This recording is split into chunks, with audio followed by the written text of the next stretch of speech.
দর্শক, যেমনটি জানাচ্ছিলাম যে সংস্কার, ন্যায় বিচার এবং সংখ্যানুপাতিক পদ্ধতিতে জাতীয় নির্বাচনের দাবিতে রাজধানীর সোহরাওয়ার্দী উদ্যানে চলছে ইসলামী আন্দোলন বাংলাদেশের মহাসমাবেশ। আমরা সরাসরি চলে যাচ্ছি সেখানে।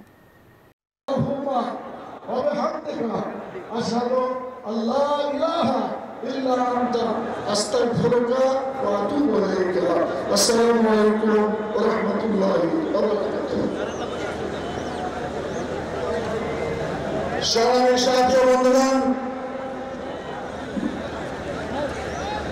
প্রয়োজনীয় রাষ্ট্র সংস্কার, গণহত্যার বিচার ও সংখ্যানুপাতিক বিহার পদ্ধতিতে সুষ্ঠু ও নিরপেক্ষ জাতীয় নির্বাচনের দাবিতে ইসলামী আন্দোলন বাংলাদেশ আহ্বান আজকের ঐতিহাসিক মহাসমাবেশের এখন বক্তব্য রাখবেন 24-এর গণঅভ্যুত্থানের অগ্রনায়ক ইসলামী আন্দোলন বাংলাদেশের সংগ্রামী সিনিয়র নেতা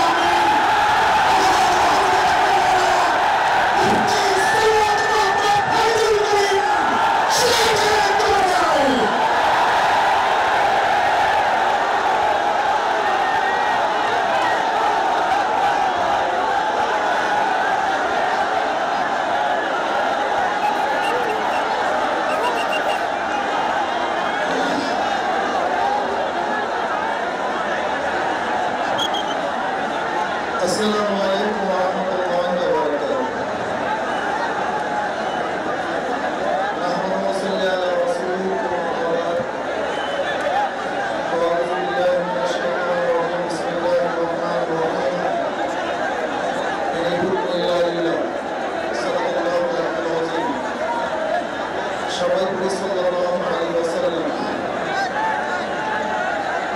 ইসলামী আন্দোলন বাংলাদেশ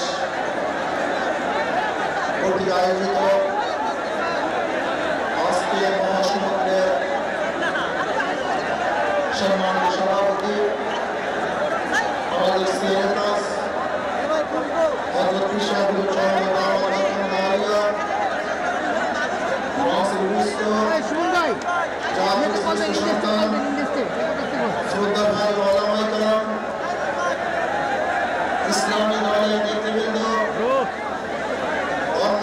নেতৃবৃন্দ, সামগ্রিক ইসলামকে দেশ ব্যবহার আজকে সংগ্রাম কেন আমরা নির্বাচন চাই, সংখ্যানুপাতিক নির্বাচন চাই, কিন্তু কেন মানছে না?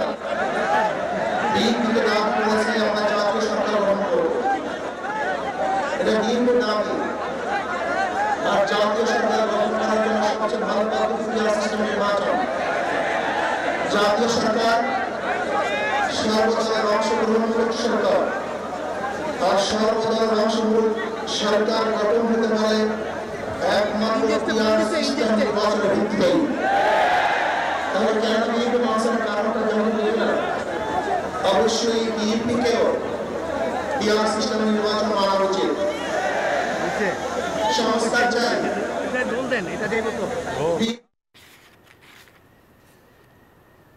দর্শক, সোহরাওয়ার্দী উদ্যানে ইসলামী আন্দোলন বাংলাদেশের মহাসমাবেশ চলছে। সেখানকার আরো খবর জানবো। সেখানে আছেন আমাদের সহকর্মী আরিফুল ইসলাম, যুক্ত হচ্ছি তার সঙ্গে।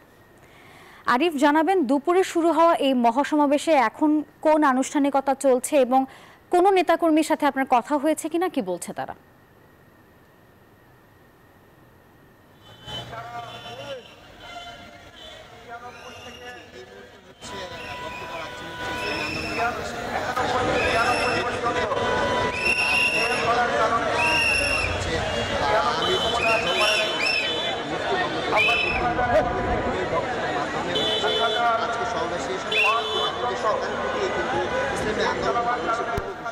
অনুযায়ী হচ্ছে নেতাকর্মীরা হচ্ছে কানায় কানায় পূর্ণ যেই পরিবেশ বা উৎসব মুখর পরিবেশ, সেই পরিবেশ কিন্তু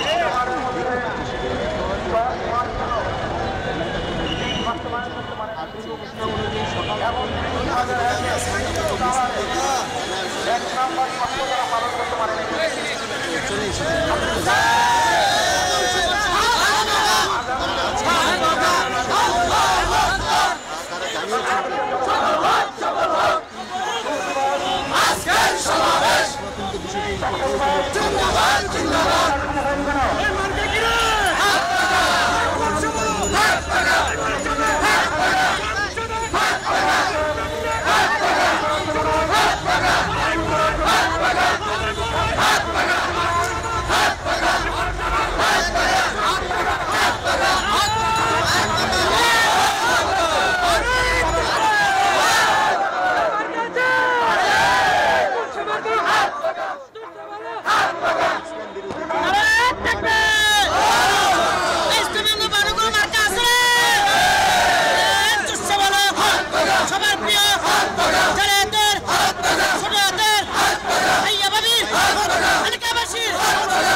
দর্শক, সোহরাওয়ার্দী উদ্যানের মহাসমাবেশের থেকে যুক্ত ছিলেন আমাদের সহকর্মী আরিফুল ইসলাম। আরিফ, ধন্যবাদ আপনাকে। বান্ডেল থাকলে প্রতি সেনমানিতে টাকা বাঁচবে। বিকাশ সেনমানি বান্ডেল কিনে জিতুন প্রতি লেনদেনে।